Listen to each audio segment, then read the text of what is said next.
This episode includes intense discussions of religious trauma, discussions of eating disorder, sexism, and homophobia. Please listen responsibly. Hi, I'm Heidi. And I'm Victoria. Welcome to Aspies Etc. We talk about heavy stuff, Explore self-love, and share our experiences and stories. So we invite you to join our journey of learning and growing.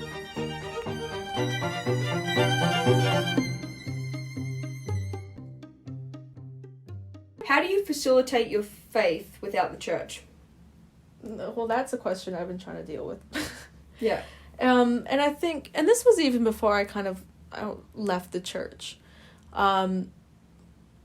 Spirituality and religion are not the same thing. No, agreed. The way I like to explain it is that with alcohol, let's say, now Heidi's listening. Yeah. You can be either totally sober and drink absolutely nothing, or you can be a flat out alcoholic, and then there's the whole scale in between. Oh, okay, good. I thought it was like, there's more than that, right? No. Yeah. And so there's a scale in between, like the people who drink moderately, or the people who maybe drink a little bit more than they should, but there's not alcohol. And then there's the lightweights and the... Yeah. And I feel like that's what it's like with religion. You can be totally sober and have no religion whatsoever. Or you can be a flat out alcoholic and just be like way in over your head with religion, and that's your whole life. But at the end of the day, you still have to drink water in order to survive. Okay, and the water is spirituality. Okay, alright, nice. So, like, even if you don't believe in any kind of religion or whatever, I think most people are spiritual. Whether they want to engage with that or not. You think about it, like, even myself, very in a religious, if someone in my family has cancer, I pray. Like, it's maybe that's old habits, but, like, people will tend to try and speak to some sort of higher power when everything is going down, like... Yeah, or even, like, some people connect with the universe. Some people connect with astrology. Themselves. Yeah. Astrology is another sort of cosmic connection. People are always looking for a connection with the divine. Yes. And sometimes it takes a form of religion. And they want to validate their existence. I think that's what it all comes down to. It's like, why are we here? Yeah. But, like... I've totally lost where I'm going. So there's a very different thing between spirituality and religion, and I think I'm done with religion, at least for right now. Okay. Maybe I'll go back to it. Because, when I think of religion, and because, I've been to, the inauguration of, a bishop, and it was a beautiful ceremony, but I knew that, most of the people in that church want to kill me, want to stone me, but, when you think of something, I think of, Muslims especially are someone I know that they have quite an intense routine around religion. So they're praying 5 times a day, and that if they wanted to move away from their religion but still wanted to connect with Allah, where's the link? Do they still pray 5 times a day, or is that too linked to the church? Like, for you, what are the rituals from church that you've kept that you think are part of your spirituality rather than... Yeah. So I just want to say real quickly, I can't speak for any other religions. This is just, my particular denomination of Christianity. Yeah. So, Heidi brought up Islam. Can't speak for Islam. I'm not trying to... And I'd love to have a guess, but, we'll get there. Yeah. I still pray. You still pray? All the time. I love praying. You haven't ordered the bread and wine for yourself at home? No, I was never into communion. Okay. I know it's really important for some people, but It's very important in Catholics. It's a big thing. Yeah, never a big thing for me personally. So if I don't have communion... but, I meditate, and I find going for walks is such a wonderful way for me to connect with my spirituality. And it's also a very intellectual thing for me as well. Yeah. Is, learning about... religion and God and the natural world is it's a very spiritual thing for me. And I would agree, because I probably see religion purely in an academic sense at the moment. Yeah. And I do find that religious. I find that spiritual. The learning more about how it all came about, how it all was created. Especially when Morgan Freeman's doing the narration. Oh, yeah. Yeah. That is definitely spiritual. You feel elevated afterwards. Yeah, there's something in your body that's yes. Yeah, satisfying knowing how it all happened. Yeah, and that's not the experience I got from church, which is interesting. Which the church is, it's so wrong to me. I just can't agree with it. Yeah, but going for a walk on the beach that is so intensely spiritual for me. Yeah, right. And, like, looking out over the vastness of the ocean and, like, just the enormity of it and the blue sky, and it's just like, yes. That is just existential dread for me. Or, like, sitting in a forest and just listening to the frogs and the birds and the leaves rustling and the wind, and it's beautiful. Right. And, like, that is God. Okay. Yeah. But, like, That's nice. Sorry, man, I can't believe in the God that sends people to hell. Yeah, I think I'd like to tangent, if you don't mind. Yeah. We'll talk about heaven and hell. So do you believe in heaven and hell? Yes and no. Because it's a separate question in do you believe in the afterlife at all? Yeah. And then do you believe it's segregated? Yep. So afterlife, yes or no? Yes, I think. You I think? don't know. I don't know. And I don't then know. heaven or hell? Do you agree? Yes, I think. No, Okay. I don't know. Okay. I used to be like, yes, heaven and hell are physical, legitimate places. Yeah. But I read this wonderful book, and I can't remember the name of it off the top of my head, but it was about this lady who was like, look, hell is not real. This is something that was made up. And she went and, like, tore apart the Bible and showed it. And it was all through, like, the lens of a Christian perspective, and I was like, yes! Yes, what you need. Because I feel like a lot of people who would have been like, hey, this is wrong, wouldn't have been Christians. It would have been like... Yeah. It would have been non-Christians like poking you. hole in your... Yeah. Yeah. And I was like, I cannot believe in good conscience and love a God who would send millions and millions and millions of First Nations and Aboriginal Australians to hell because they were born in the wrong place, wrong time. And didn't follow Christianity. Yeah. They had no opportunity whatsoever to even hear the name of Jesus, know this guy existed. Yeah. And they were all being sent to hell because they didn't have the opportunity to know Jesus. And I'm like, Yeah. I can't believe in a God like that. Yeah. Because that's not a good God. Yeah. And so this lady was like, look, man, hell's not a real place. And I think maybe there is a place where all the evil things in the world will eventually reside. Mm-hmm. But I don't think any human being will be there unless they look at God in the eye and go, I'm out. And go and hang out in hell. See, I think, for me, my original... The deep part of me that really, really wants to believe in an afterlife because... Yeah. Narcissism, I should be important enough. But then I have the intellectual concept of like, no, that's so vain. Why do we even deserve it? We are mutant bacteria. We just evolved. That's all we are. Did dogs have a hell? Did spiders have a hell? All spiders are going to hell. Absolutely, yeah. But what does it go down to? And did jellyfish go to heaven or hell? And Trees. why are we so important? And then past that, if there is a heaven or hell, I think about hell. And I think about sometimes I've done bad things. Sometimes by accident because I didn't read a room properly. Yeah. And I think, alright, well maybe I do need some time to reflect on the bad things I've done. And I would like to make up for them. And I tried to in the past, I'll inbox people and be like, oh, I was being a bit harsh. I'm really sorry. That was a bad move. But I think about even the worst people, even Hitler. Does he really deserve to be tortured, for all eternity? I'm not trying to stand up for Hitler here. Yeah, let's be clear. I'm just saying, you've got to reach a point. Even if he lived the life of every person he took over, right? The 6 million, I think it is. I don't want to get it wrong and insult. But every life that was lost during the Holocaust, even if he had to live every one of their experiences, after that, surely, he's paid his dues. I can't believe in a place where it's eternity for a bad choice. People make mistakes. Yep. That's the whole humanity. That's what humanity is. Making mistakes. And even the people that have hurt me in my life, to get over them, I had to forgive. Even the person who sexually abused me in the first instant, and people who have sexually assaulted me past that, they made mistakes. And yes, they're horrible people, but it was still a mistake, and I wouldn't want them to suffer. Yeah, do they deserve to burn in hell forever? No, they don't. No, alright, what happened to me was horrible, and it scarred me, and that's terrible, but I don't want them to suffer for it. What does suffering do? What good does it achieve? Yeah. And so, I find the arbitrary heaven and hell concept, don't believe in. I also get really annoyed at the concept of heaven, because alright, well, is everybody there?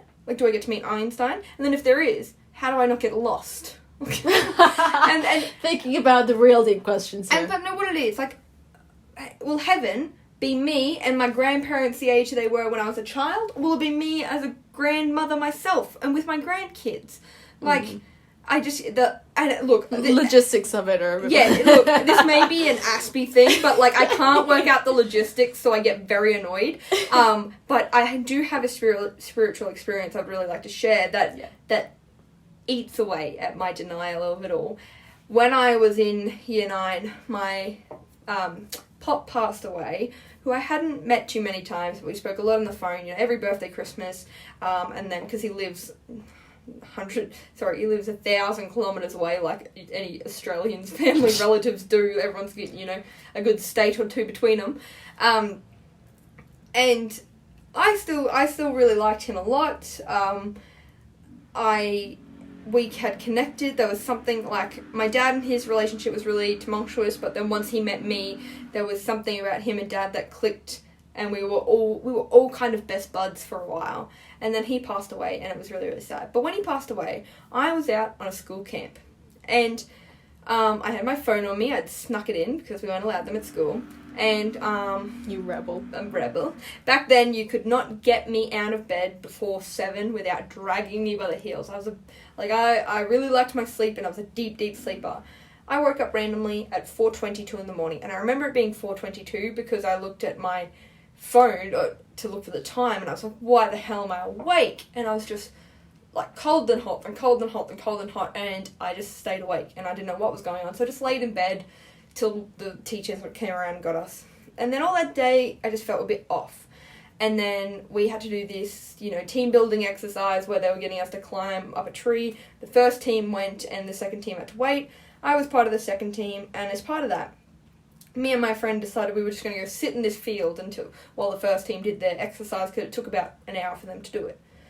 And while we sat in this field, we had these big leather trench coats or whatever they were, thick trench coats. We'd put them down on the grass so we didn't get itchy. And we were laying on them, looking through the blades of grass at the sunlight. It was one of the most beautiful experiences alone. And this girl and I were sitting there, and we kept thinking someone was walking up to us. We kept hearing footsteps. And look, it wasn't just me. I wasn't going crazy. She can validate it. We kept seeing like a shadow in the sunlight, someone walking up to us. And then when we got back from that trip, I got a phone call. I answered the phone, I got a phone call, the teachers were like, Ella, can you come answer this? She came with me. I put the phone down, I turned to her, and she was like, someone passed away. And I was like, yeah, my pop passed away. She was like we were both just, that was him. It was an instant, both of us agreed it was him coming to say goodbye. And she's religious, but I wasn't, I kind of rejected it by that point, and I was it's weird, because I don't believe in an afterlife, but that was him. That was my grandfather standing around us, coming to say goodbye, and it's such a strange, surreal experience, but it's the only thing gnawing away at my little logistics error about the afterlife that I can't. Yeah, that's a really beautiful story. It is, and it's weird, because I don't have a lot of memories of my childhood that are strong because of, I don't know if you've heard, but when you have trauma, you typically tend to wipe a lot of it. But I can tell you the colours of the flowers in the grass. I can tell you the colours, I could draw you the lady beetles that were in the blades of grass with us. It was the most beautiful experience. And it gnaws away at my little, what is it when you don't believe in anything? Atheism? Atheism, yeah. It eats away at my atheism. That's really beautiful. It is a nice story. Thank you for sharing. You're welcome. But yeah, I don't know. Do you have any big spiritual things like that? I don't. Yeah, okay. Nothing that was my dead grandmother, Both my grandmothers are still alive. I'll go pop one off so you can have some experience for you. But I don't know and the thing I keep coming to is whether or not there is an afterlife, whether we go to the big pearly gates and there's streets of gold and there's dancing and singing for the rest of eternity, whether there's a big empty void forever and ever and we're just atoms floating among the cosmic mush, it doesn't matter. Mm-hmm. It shouldn't make a difference to how I live my life. This is true. I get one life. No matter either way I look at it, I get one life. Yeah. And I want to focus on this life and making this life the best it can be in helping other people and being a good person. That's lovely. Yeah. I find I only get temporary relief from anecdotes like that. I get like, all right, just live your life. Yeah. But what if? Yeah. Truly. I don't know, man. Look, nobody does. Nobody does. Nobody's and got I think the it's answer. ridiculous that people are like, this is the answer. The balls. Though, the confidence you would have to state anything like that. Mm. Like, to state... Could you imagine the confidence it would take to become a pope? Or pure ignorance, one of the two. Mm. To become the Pope? Like, in saying that, we were saying before, we both love do like the Francis. Pope. Yeah, he's good. I like him a lot. Yeah, I think he could go a bit further. Oh, But this is coming from someone who's They like a could go- radical progressive. way further. I know that. But for what he is, Mm-hmm. fist bump. Love the man. Yeah. But yeah, like, I'm kind of done with the church right now. Okay. And I don't know if I'm ever going to get back into it.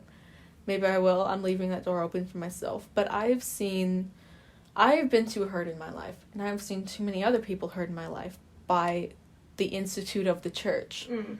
I'm like, I can't deal with you guys right now. Mm-hmm. I need a break.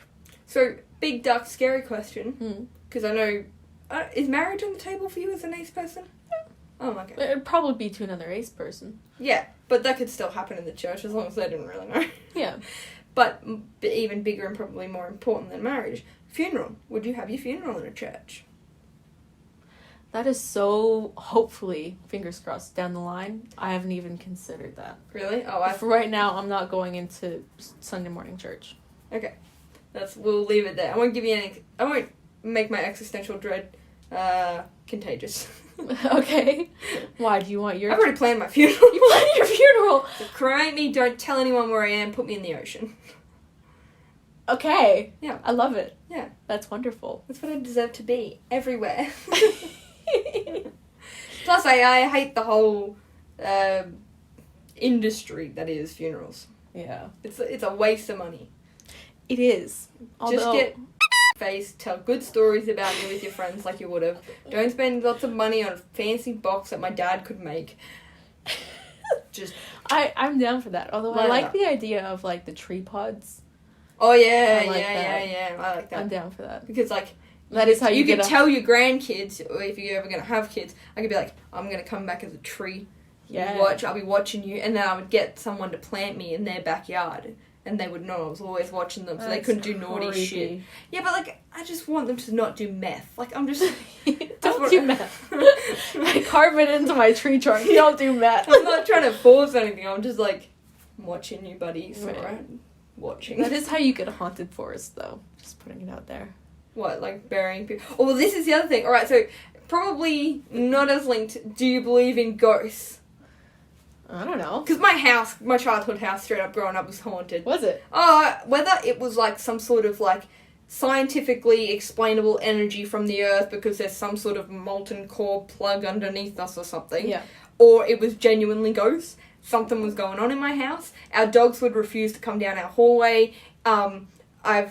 I don't know if I've ever told you this story, but growing up, I had a lot of horrible things happening to me, and I used to fight with my mum a lot, and then at the end of the night, I used to think she was coming in to say sorry by tucking me in, because a woman was in my room tucking me in, and I remember this years and years and years and years, like I'm going to say 7 years of a woman tucking me in while I faced the other way, patting me on the back 3 times.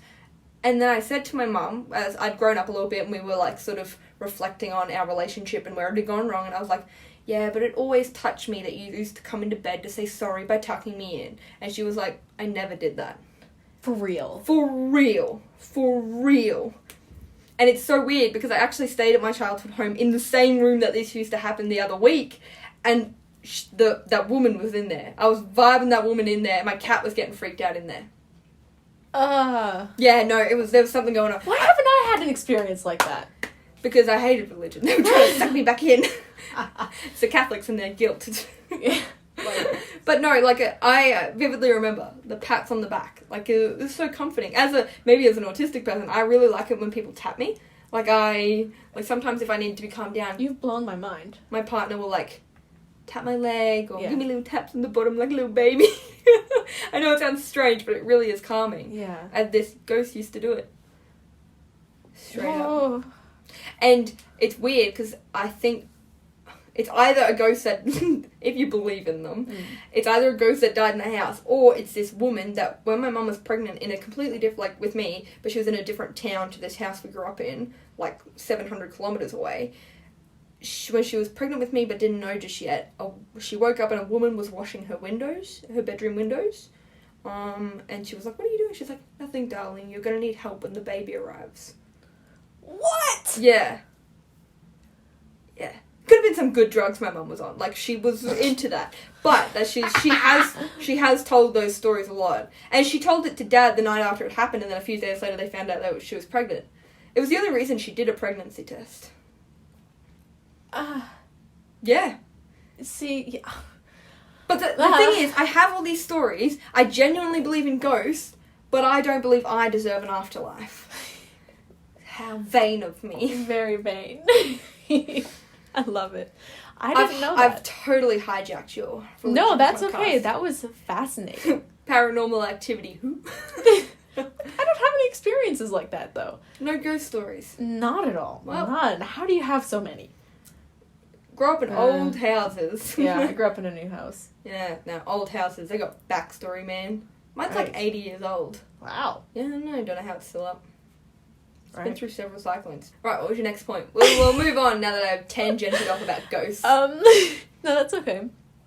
I think, one of the final straws of religion for me was seeing how bad they treated people.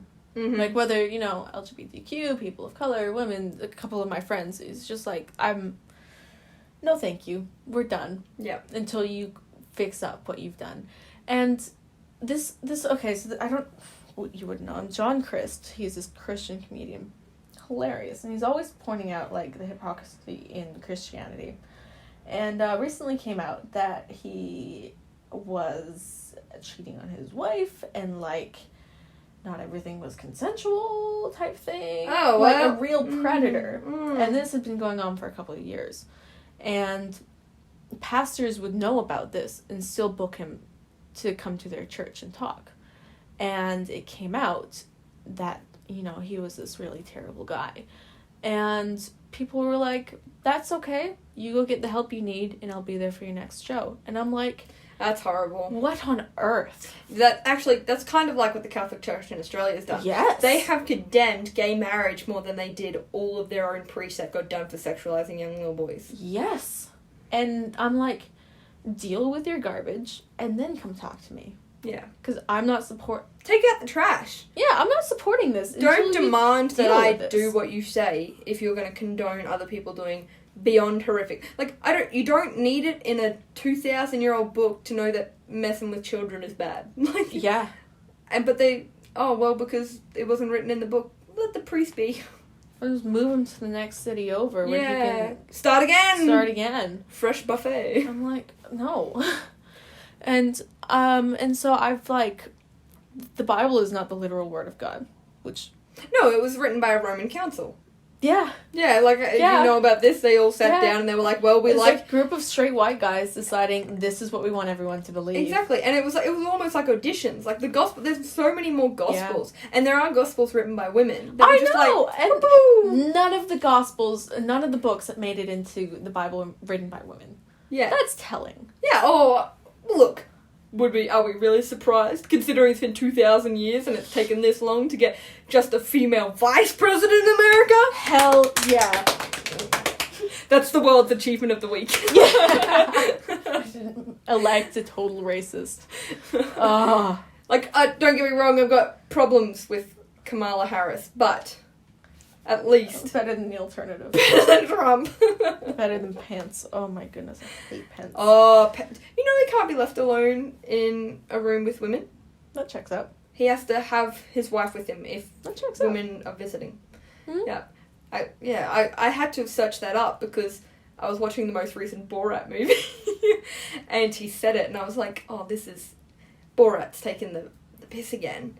And no, it's true. He won't be in the room alone with, women. I was like, that's dodgy. That was dodgy. That is so dodgy. Yep. Hilarious. But anyways, like, the way I've come to view the Bible is that it's humanity's way of grappling with the question of God. Yeah. Which I like. Because that explains so much. It does. You know, that explains why God was like... And like, I just want to be clear here. I'm not trying to, like... condemn Judaism or anything. That's not what I'm here for. But it makes sense that some Israelite somewhere was like, yeah, God told us that we need to go and kill all these people and sack this city. Because if Jesus... Nothing motivates people like a higher power. Yeah, or like, if Jesus said, you know, I am God and I am love, that is not the same God that's in the Old Testament. Yeah.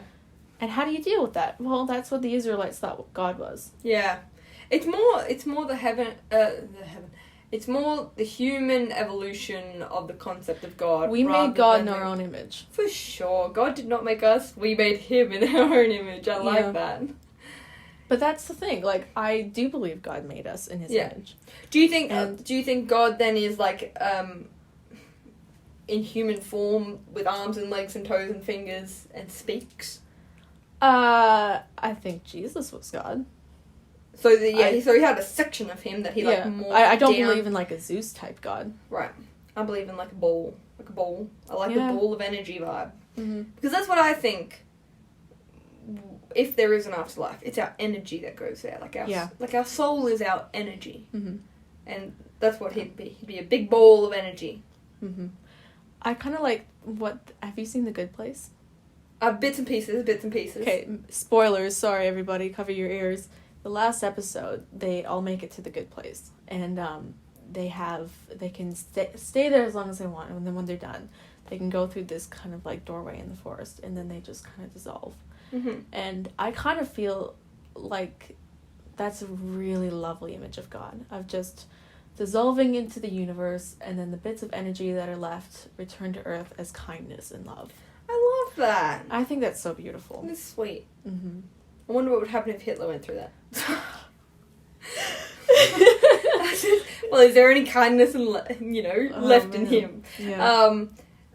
The whole concept of like eventual oblivion does scare me though. Yeah. That, But I do find it kind of comforting at the same time. Why? Why would you never want to Nihilism, exist? Man. Why would you never want to exist? Well, I didn't seem to have a problem with it before I was born. Yeah, but that's like saying like, oh, I never had a problem. No, I can't think of a good analogy. But... Either way, we don't get a choice. It is it is. No, because if Elon Musk keeps going the way he is, he's going to create something where I can like upload my consciousness into a cloud. That's my hope. I'm hoping to just like preserve me. Oh man. The narcissism is real. I freaking love it. But yeah, and I really like the thought of like Paul has said some sexist stuff because this is what Paul thought God was. And it's filtered through his context and his place in history. And when God said, murder those children, maybe God didn't say that. Yeah, maybe Paul was a dick. Yeah, he was a pretty cool guy. No, but I know what you mean. I do think humans have urges they like to blame on other things. Yeah. And that's why the whole, like, well, God made me do it. They like to... Or Satan, evil made me do it. Yeah. It's like, no. Take responsibility for your actions. It is a really hard thing to take responsibility and to, like, genuinely sit down and be like, I did this. Especially if it ends in something bad. Or to sit down and be like, I wanted to do this. And I think they just struggled with it, so that it probably contributed to the creation of... I was actually watching a Morgan Freeman documentary that was talking about why religions came about, and what it was slowly as the agricultural industry started to come up, humans could do more during the day because they didn't have to scavenge and hunt all the time, and so they could do more, which means mingle, and so that they wouldn't just kill each other all the time, they had to start coming up with arbitrary rules about, like, don't kill each other, please. Yeah. And that's kind of where religion started. That makes sense. Yeah. Yeah. I like to think of it as people just reaching out for the divine. Yeah. Yeah, because it is a big concept, and I sometimes come back to the notion that it's like, if there is all this divine and that, we were probably hardwired to, like, not be able to get it. Yeah. You know what I mean? Like, we're probably, if there, like, why I struggle with the logistics, it's probably because I'm hardwired to never understand the logistics. Otherwise, people would be like, if you knew exactly, you would just... It's one of the mysteries of life, and I think that's beautiful. I think it's scary. Still frustrating and scary and terrifying, but it is still beautiful. No, existential dread. But yeah, like, I didn't used to believe in evolution. Genuinely? You are a scientific person. How can you be in STEM?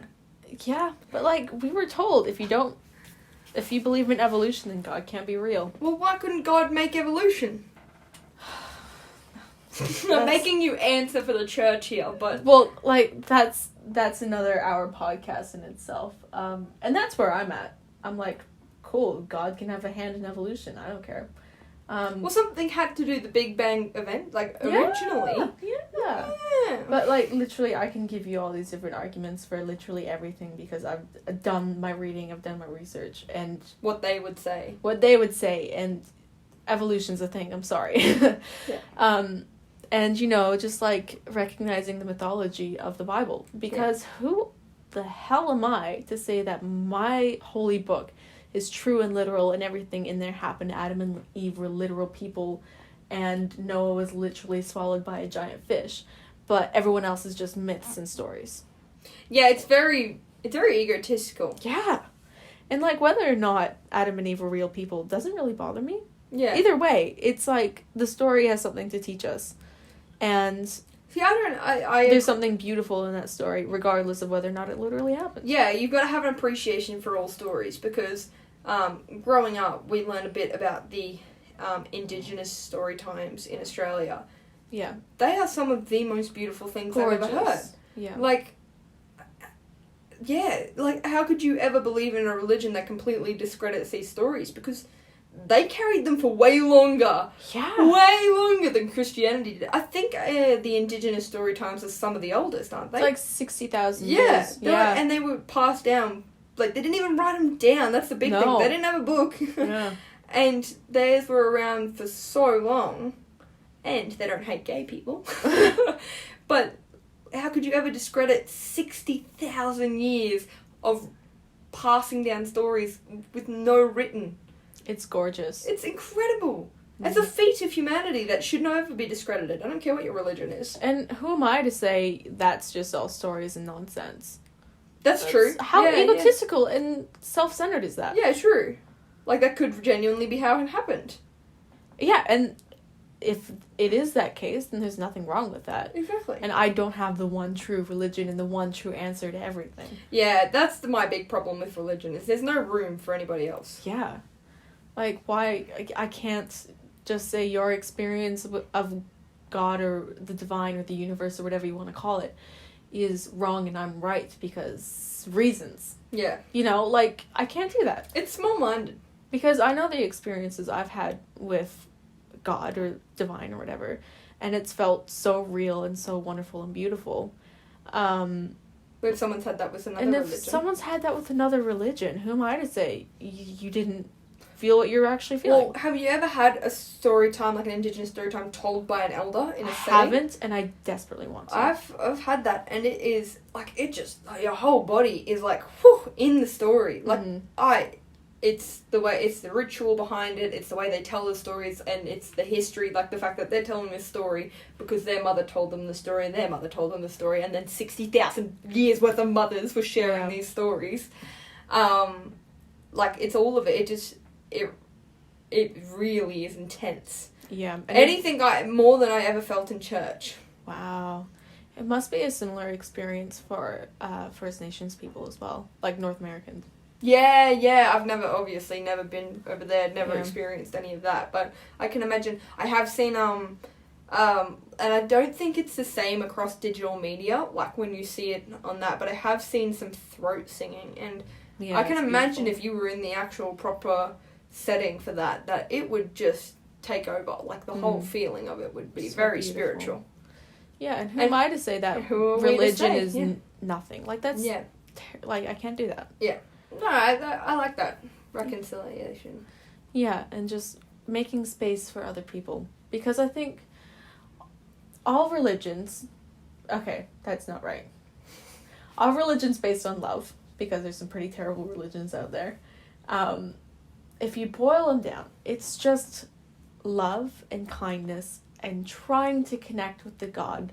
Mm-hmm. So assume, like, we've got God on one side and religion and humanity on the other, and we've got, like, a sheet covering, like, between them. And then you have little pinpricks in the sheet. Yeah. Religion is just different ways of looking at the divine on the other side of the sheet through different pinholes. Yeah, okay. That's what I think. Yeah, okay. Nice. And just, like, I might see one aspect of God, and you might see the other aspect, and we call them different things. But at the end of the day, it's all love. But it's also, like, they could all be true. And it's you're just seeing in different countries and with different languages, and... You know, Muslims call him Allah because that's the word they came up with. And then Christians call him God because that's the word they came up with. Because some human deemed it, like... Yeah, and this is just like, I only see God's elbow. You can see his knee, but there's still God. Yeah, yeah. And we both get that there is something beautiful and divine and loving. And sometimes that's filtered out over different religions and cultures and humanity, but when you go back to the source, it's always love, and I think that's just wonderfully beautiful. That is nice, except for Scientology. Well, like I said, all religions based on love. Yeah. There's some exceptions. Pull you out of your money. Yeah, definitely. So yeah, going back, I'm like, I'm done with the church. Done with the church. There's like... I have pulled you off this tangent several times. I apologize. No, that's okay. But, like, I'm seeing the sickness that's in the church. Yeah. And it's horrifying. Mm-hmm. Look at the last American election. There you go. I rest my case. You know, if there is an infection, we amputate the limb. And I'm like, let's burn this thing to the ground because it's rotten to its core. And let's start over. Global warming is... Yeah. We are the virus. Just taking us out. Yeah, like, there's so much wrong with the church. And there's a lot of good stuff as well. And that's where we start building back up. Yeah. You know? Like, the community is wonderful. The connection to the divine is wonderful. But then you get all this garbage. Look at the last American election. Yeah. And it's like, just freaking, let's start amputating. I'm done. Well, how would you do that, though? How do you just be like, your church isn't valid anymore? Move on. It's not that it's not valid, it's that your beliefs are toxic.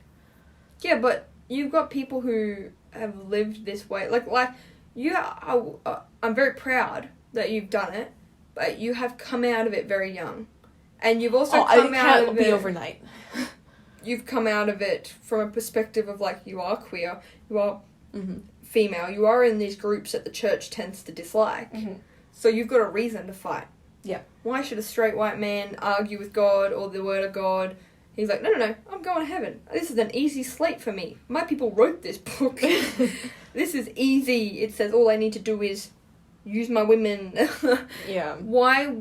How do you convince them that it's time to start working on this? I don't know. Because it's the right thing to do. Because we When have straight white men ever done the right thing?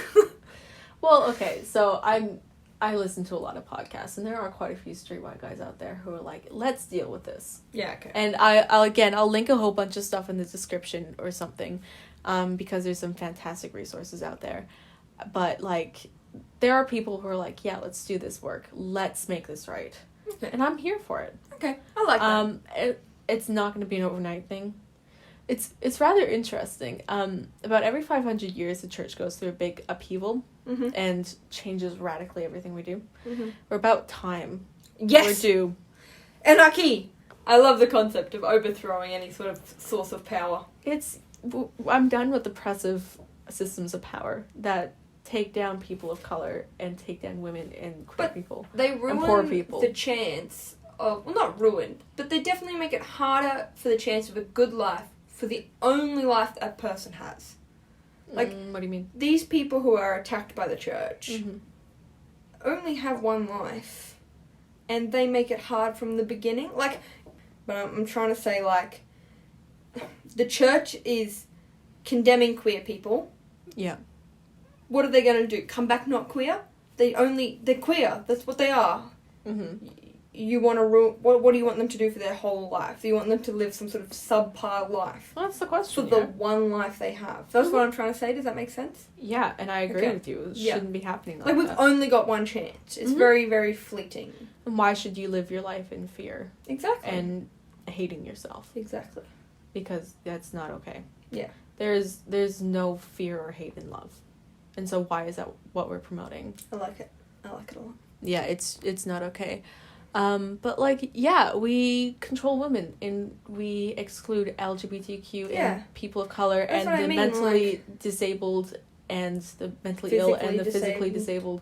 Because we say, like, we gaslight people. But why should they live subpar lives because of the church? You know, that's what I mean. Like, why should women just, like, their biggest achievement is making a good dinner, like, and being a housewife, when they could achieve so much more, when they could be so much better, when they could just do what they want to do. They don't even have to become a massive scientist and cure cancer. They could just live the life they want to live. You get one shot.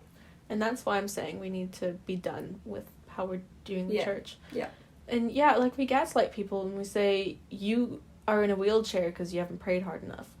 Oh, it's wow, like, that's disgusting. Next level. And we're done with that. You know, let's move on. Yeah. Let's do something different, something that actually works, because people are leaving the church at the highest rate they ever have been. Really? Yeah, and it's for a reason. And, like, this is the reason why I left the church. And, like, I didn't want to lose my community. I didn't want to lose my friends.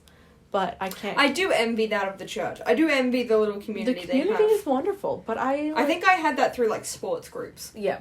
And you find community other places. But the church community can be really wonderful. But I can't continue to go to that community and lie through my teeth. Yeah.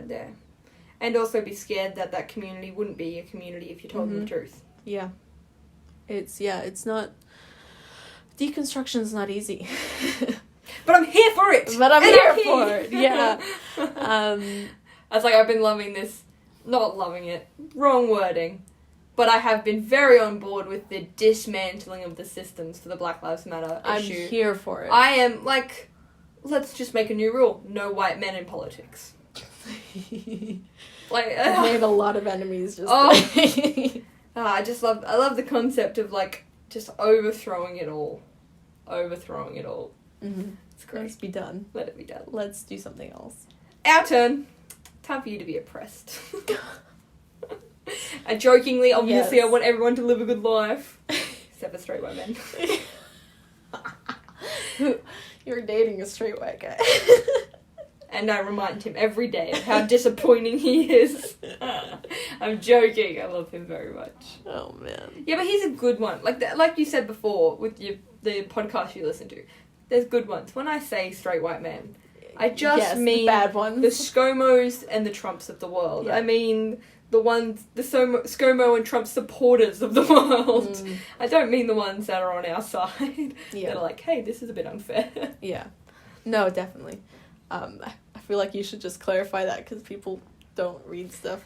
I don't hate all straight white men. They're just easy targets. They are at the moment. Yeah. I can't wait for the day when I'm coming out in 10 years' time having to apologise for attacking straight white men. It's like, I'm sorry, I didn't know what I was saying. You know, the Notes app apology that everyone uploads to Twitter. Oh man, it'll be great. I look forward to that day. When you have to eat your own words. You kitty. I love eating my own words. So where are you at with your spirituality right now? What's moving? Desperately needing some. Yeah? I think I've been in quite a stage of, like, existential dread, depression, / don't know if this is too heavy, but suicidal sort of region. And it's a very hard place to be between like, oh my god, life's so short, there's nothing afterwards, nothing exists, nothing is important, I want to live forever, and then being suicidal. Like, it is two sides of a very hard coin to live through. But, yeah, no, I do wish I was more spiritual, because I feel like it's, and this is, again, a bad way to look at it, it's the easy way out in terms of some answers. That's what I feel like. When I'm having existential dread, I could just turn to my faith. But that would require me genuinely believing in it, and I think I'm a long way off genuinely believing in anything. Yeah, existential dread. Where were we? Existential dread. I think, look, and I just think I think, you know, when you graduate or you finish any portion of your life, you're standing on the cliff face. Like, I remember the dread I had after school of being like, even though I was going to uni straight away, I remember the dread of being like, I'm not doing enough with my life, I'm not successful enough, I'm not, you know, because I had a friend that won a $100,000 scholarship and was going to be, you know, the next astronaut. College derailed that for her. But I remember that existential dread, and now that I've just finished uni, it's all like, well, what am I doing with my life? Why did I pick this? Is this really what I want to do? And I think faith would be really nice. I also think, though, there's like a element of self-reflection that faith gives you that I really probably need, whether I just take up meditating or whatever. But if I just sat there and spoke to myself more often, I think that would be a really good thing for my mental health. I don't see myself connecting with any church because some really horrible things have happened to me in the past.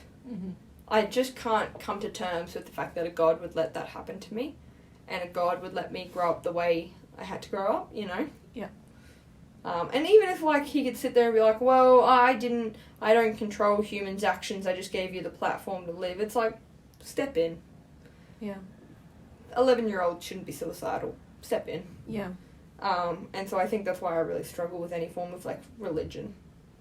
But I'd like to find more spirituality. I think spirituality brings a deeper meaning to life, and I'd like that. I think that's really wonderful.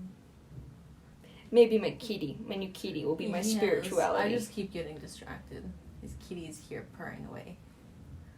There's something about animals that I think is very linked to spirituality for me. Oh, same. Like, they just give you, like, I don't know what it is. It's just some sort of bigger picture, or... It's like, this is what matters. That I get food and love, and I get to play, and... Yeah.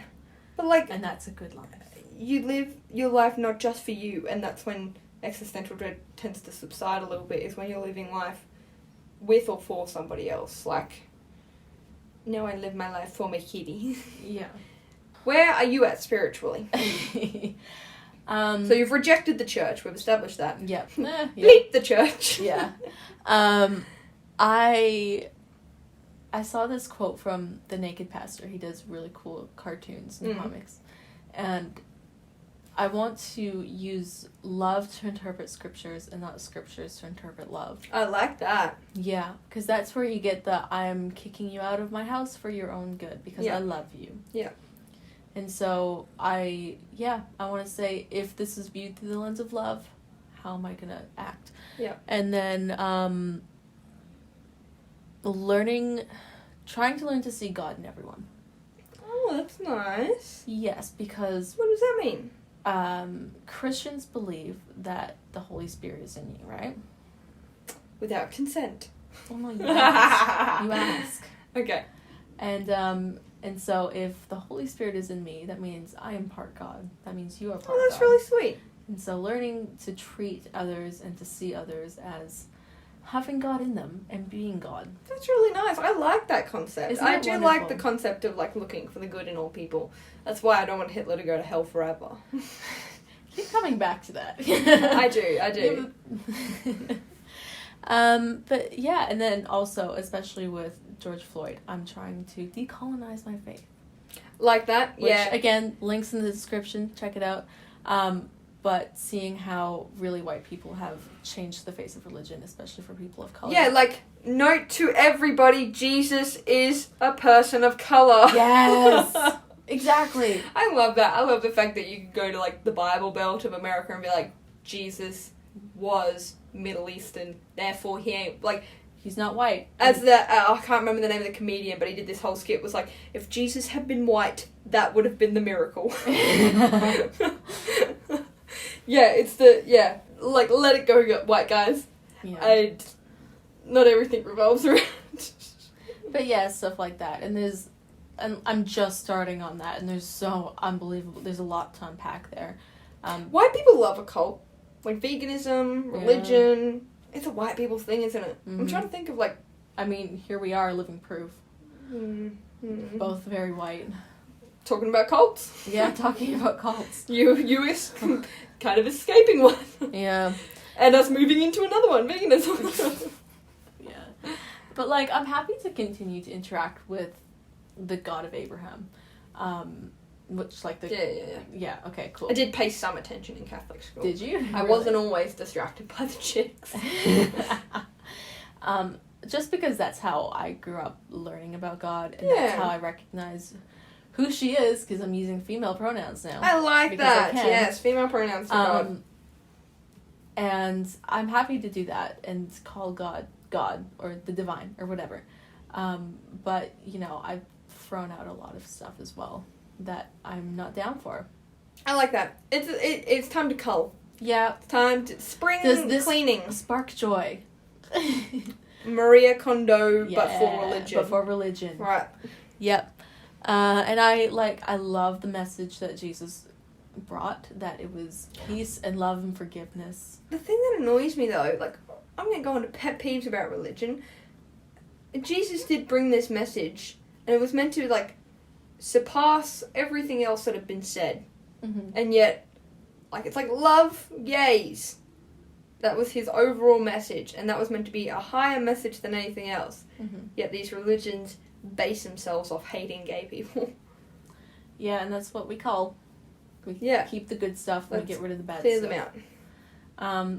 But yeah, I think the stories of Jesus are just, like, incredibly beautiful, and I find a lot of comfort in them. Yeah. Yeah, just like acts of incredible love, and I'm like, that's just incredibly beautiful. Yeah. I think another pet peeve of the, like, religion is the misinterpretation. Yeah, there's a lot of that. So I like you can make it say whatever the heck you want. The whole pro-life argument. It's like, isn't there a passage in the Bible that's like, and life begins at first breath? Yeah. And it's like, technically, I could terminate before, like. Oh, it's a whole other. There's a whole other conversation to be had about pro-life, pro-choice, whatever. But, like, it is really a tool to control and oppress. It is. And that's what we need to cull. We need to keep the community, keep the love, keep the joy it brings people, keep the sort of purpose it gives people, but let's cull the tool of oppression that it is. Yeah, absolutely. But, like, the thing that I keep coming back to is, like... before I finish this, I just want to say that I want to hold space for whoever's listening, no matter where you are on your path of religion or spirituality or whatever, and just ask that you do the same for Heidi and I. Yeah. You know? I am quite flippant with religion, and if that is insulting, I do apologise. I do think talking more to you makes me realise I'm just scared to be religious. Yeah. Because there's so much to look into. Mm-hmm. It's just easier to laugh than it is to... It is. Take it seriously and have to actually answer bigger questions. Yeah, and I've said a lot of heretical stuff. What's that mean? What's heretic? Heretic? Don't know what that means. Speaking against the church. Ah! Like So we are going to get hunted down by the Catholic Church. I don't know if they do that anymore, but Galileo was a heretic for saying that the Earth went around the sun. Oh, so you mean an intellectual. Yeah. But yeah, I've said a lot of stuff that a lot of people won't agree with me on. And again, I just want to hold space for whoever is, like, where you are in your journey, and whether or not you decide ultimately religion is for you or it's not. Or whatever, no matter what faith you are, you know, you're all welcome here. And if someone is listening that is strongly religious, probably like a lot strong like you used to be, yeah, and you made it the whole way through, and impressive. And you decided that you were gonna listen to this, not just to write a mean YouTube comment about how we're going to hell. Yeah. Thank you. Yeah, like, well done. Incredible. Like, I probably wouldn't be as patient with your side of the argument, so you're a bigger person than me. Like, it's true, though. Like, I'll try and be a bigger person, but if you have listened this far and we have, me especially, just insulted everything you believe in, you're a bigger person, and remember that in a bigger picture, you're a good person. Because anyone that can listen to the other side is a good person in my books. Yeah, definitely. And also, if you are quite a conservative Christian, just think about how your beliefs might be hurting other people. Yeah, that's true. Because that was, like, conservative Christianity's really hurt a lot of people. We're preaching to the preachy, but... Yeah, definitely. But, yeah, just one of the things I wanted to end on was they, and by they, the church, my pastors, my parents, whatever, told me to be a truth seeker. And so that's what I'm going to be. I love that. Yeah. I love that. And ask questions. Be curious, ask questions, learn all you can, and be kind. I hate the fact that the other half of the saying was always cut off, but curiosity may have killed the cat, but satisfaction brought it back. And yeah, you'll always, not that you might not find answers, but it's always good to ask questions. Mm-hmm. Sorry if anyone is now in existential dread. Join the club. Yeah, join the club. We have meetings on Wednesdays. Yeah. Oh man, I've so much existential dread. Right? Oh, so much all the time. But it feels better to exist in uncertainty than it does to exist in certainty. I like that. Mm-hmm. I do like that. I gotta remind myself that when I need some temporary relief. Wrapping this up before I kind of lose the plot. What's your achievement for the week? I adopted a cat. I'm going with that. Yeah! I think it was a big thing for me. It was a big decision. Adopting a cat's my achievement of the week. He's beautiful. I'm very happy. I think I don't like it when people use pets as like tools to try and plug their mental health. But that's kind of what I do. But no, he's definitely helped my mental health, and I'm going to spoil him rotten and make every day great for him because he just makes me so happy. That's very wonderful. And what's your achievement of the week other than just being so vulnerable and wonderful and talking about all this? Thank you. Buried my soul to you. I chopped off all my hair this week. I love it. Yeah, it looks great. It used to be like, well, my roots had grown out, so it was like brown and purple, and it went just past my boobs. And now it's... what length is this? It's like a pixie cut. It's a Karen length. It is a Karen length, which I detest. That we've been asking for the manager everywhere we go. But it's fun, and I get to kind of look like a mad scientist when my hair is all sticking It out. was a bit mad scientist before when you were playing with it. I was like, yes, I love it. This is great. It's great. Well, thank you so much for listening. It was a bit of a heavy episode. It was a heavy episode. I think we're going to have to cut into 2. Yeah, we may cut this one into 2. Maybe take a bit of a walk afterwards, have a bit of a breather. Yeah, take care of yourselves. Maybe watch some kids' cartoons. Yeah, definitely. Pat a cat. Mm-hmm. Well, thank you for listening. Look after yourselves. Goodbye. Yeah, see ya.